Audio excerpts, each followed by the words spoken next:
Woohoo! And welcome to Burn Everything!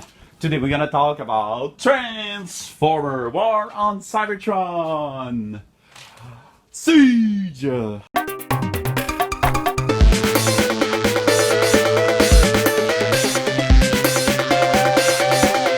Alright! Actually, listen to that show and to setting. It's available on Netflix. It's 6 very short episode. I thought there was 8 episodes, so when I arrived at the end, I was like, oh, wow, that's it? Okay.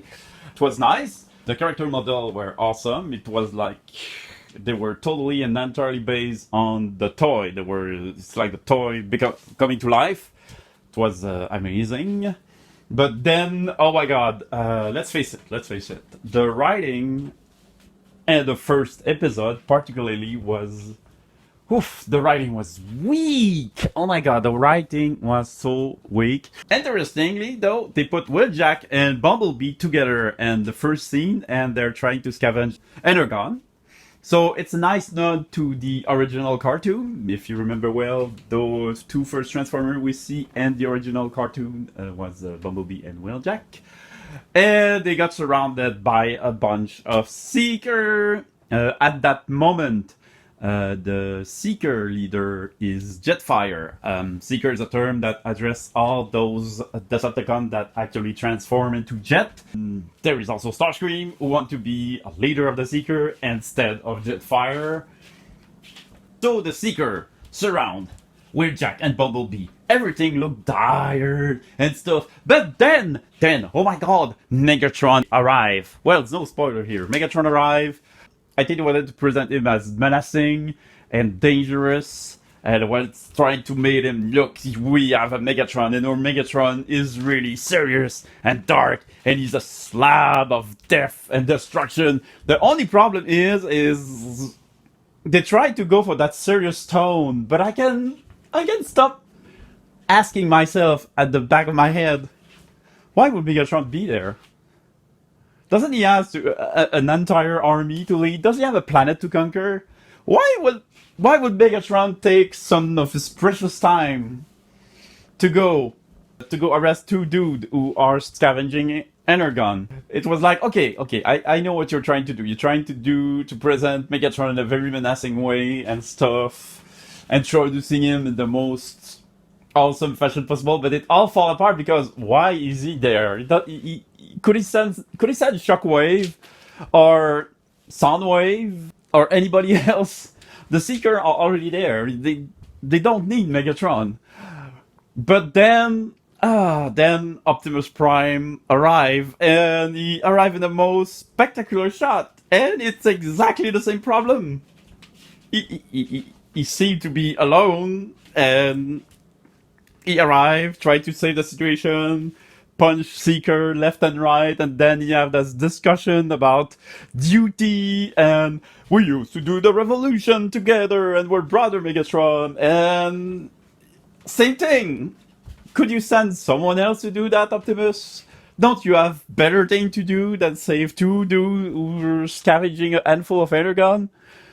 You have a revolution to lead, but, sir, why are you there? And then they argue, and they're starting to have a fisticuff right in front of the Seeker.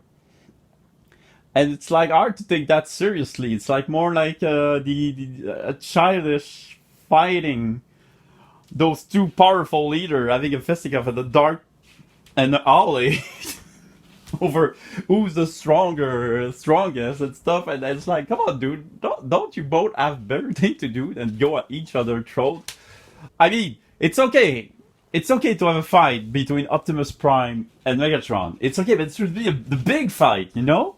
The big fight to end all the army of there, and they're facing off. There should be a build-up between a fight between Megatron and Optimus Prime. They shouldn't be like fighting in an alley in front of 6 or 8 dude. I don't know. And that's just the first episode. And I was like, oh my god, is it gonna be there? Whew. But thank the Lord.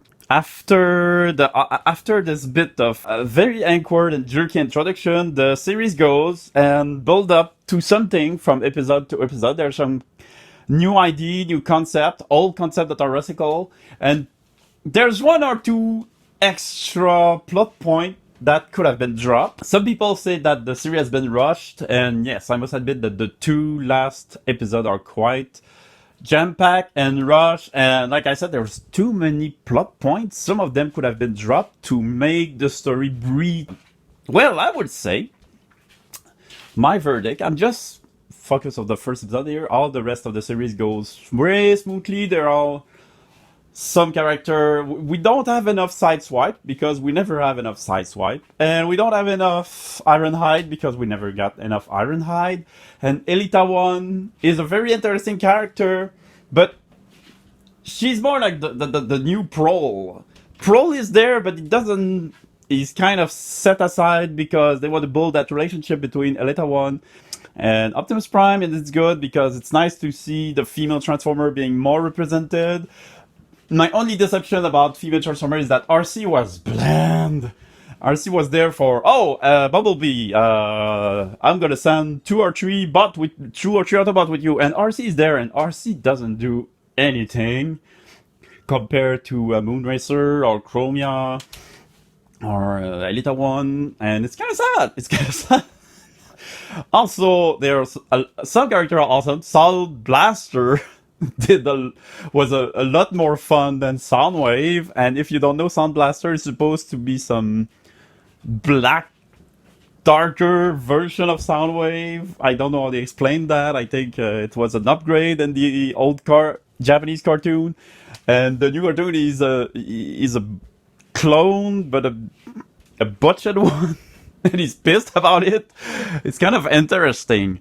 Some character turn coat. There's a lot of gray area. Not everyone is good. Not everyone is all white. Not everything is all black.